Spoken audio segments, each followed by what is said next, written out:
Nerede geldi? Altını getirdi. 5 metreden mi?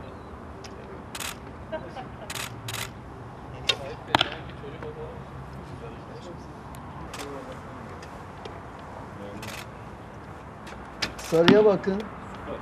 Ya hak. Tam bırak.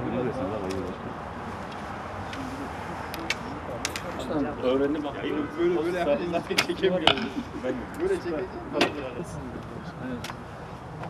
Hangisi? En son attığımız şu. Bravo. Evet, ecdat sporlarımızdan olan okçuluk bizim için de çok önemli. Onun için Gaziantep'imize, Şahin Bey'imize yeni bir okçuluk tesisi kazandırdık. Tesisimiz tamamlandı. Kurslarımız da başladı. Ben buradan tüm vatandaşlarımızı ve tüm gençlerimizi Akkent Sporköy içinde bulunan okçuluk tesisimize davet ediyorum. Aileleriyle, çocuklarıyla beraber gelsinler. Burada okçuluğu çocuklarımıza öğretelim, alıştıralım.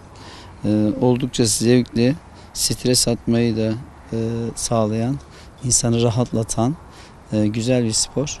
Herkesi spor tesisimize, okçuluk tesisimize davet ediyorum. Peki başkanım bırakın. Ya hak. Şunu bırak. Şuradan. Şöyle misket atar gibi bunu çeksen.